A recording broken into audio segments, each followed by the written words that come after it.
London থেকে নেতা তারেক রহমান এসে গুপ্ত শব্দ ব্যবহার করছে। এই গুপ্ত শব্দ রাজাকারের চেয়েও শক্তিশালী শব্দ হয়ে উঠবে ইনশাল্লাহ। এই গুপ্ত শব্দ দিয়েই আমরা জোটকে ইনশাল্লাহ বিজয়ের পক্ষে নিয়ে যাব ইনশাল্লাহ। বাংলাদেশে অস্ত্র ছিল, তার চেয়েও একটা বড় অস্ত্র ছিল কি জানেন? শব্দের অস্ত্র। রাজাকার বলে বলে আমাদের ভাইদেরকে খুন করা হয়েছে, হয়েছে না? তারপর সেই রাজাকার হয়ে উঠেছে সবচেয়ে শক্তিশালী অস্ত্র, হয়েছে না? শুনেন, এইসব শব্দের রাজনীতি খেলেন না, এগুলো শেষ হয়ে গেছে। আপনি যখন লন্ডন থেকে আসছিলেন, তারেক রহমান যখন লন্ডন থেকে আসছিলেন, তখন আমরা অনেক আশা নিয়েছিলাম যে উনি বোধহয় দেশের উন্নয়নমূলক কাজ করবেন, ভালো কথা বলবেন। কিন্তু তিনি কোন স্তরের কথা বলছে সেটা আমার বলতে দ্বিধা লাগছে। একজন নেতার মুখে, ওই স্তরের নেতার মুখে এরকম গুপ্ত শব্দ মানায় না। এইসব এক শব্দে হাসিনার পতন হয়েছে।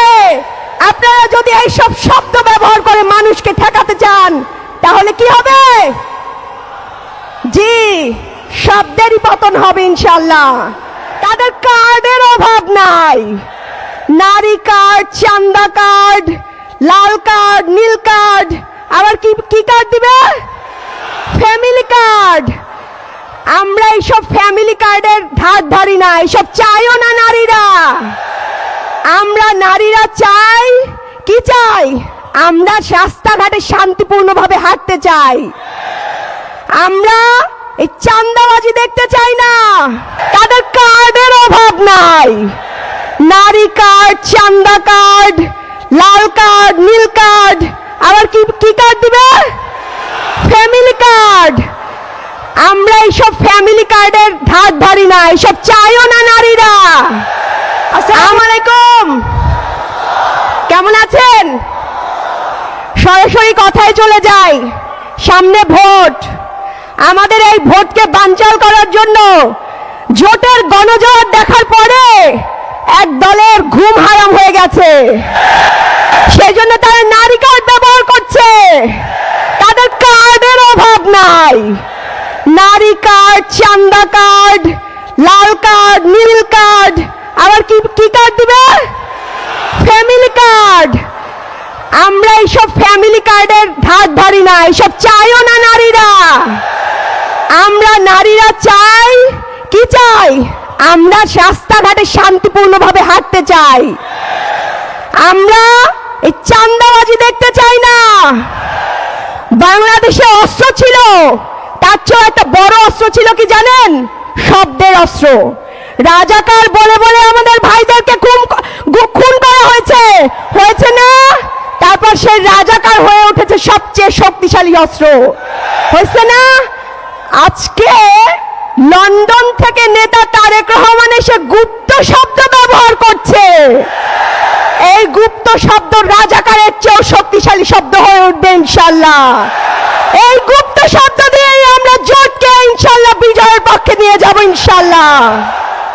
শুনেন, এইসব শব্দের রাজনীতি খেলেন না, এগুলো শেষ হয়ে গেছে। আপনি যখন লন্ডন থেকে আসছিলেন, তারেক রহমান যখন লন্ডন থেকে আসছিলেন, তখন আমরা অনেক আশা নিয়েছিলাম যে উনি বোধহয় দেশের উন্নয়নমূলক কাজ করবেন, ভালো কথা বলবেন। কিন্তু তিনি কোন স্তরের কথা বলছে সেটা আমার বলতে দ্বিধা লাগছে। একজন নেতার মুখে, ওই স্তরের নেতার মুখে এরকম গুপ্ত শব্দ মানায় না। এইসব এক শব্দে হাসিনার পতন হয়েছে। আপনারা যদি এইসব শব্দ ব্যবহার করে মানুষকে ঠেকাতে চান, তাহলে কি হবে? জি, শব্দেরই পতন হবে ইনশাল্লাহ। শুনেন, আপনারা সবাই দাঁড়িপাল্লা স্লোগান দেন। আমরা একটা স্লোগান একটু দেই। শাপলা কলির একটা স্লোগান হবে, জিততে এবার, জিততে এবার, এবার দাঁড়িপাল্লা জিততে এবার।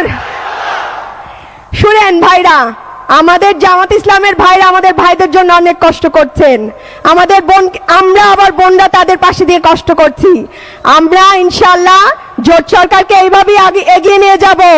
ইনশাল্লাহ বাংলাদেশ ঐক্যবদ্ধ জোট ক্ষমতায় আসবে এবং আমরা আগামীতে ইনসাফপূর্ণ একটা রাষ্ট্র গঠন করব, যে রাষ্ট্রে কোন জামাতের সেক্রেটারির ওয়াইফকে বিধবা হইতে হবে না, সেই রাষ্ট্রে কোনো মানুষকে গুম খুন হত্যার শিকার হইতে হবে না।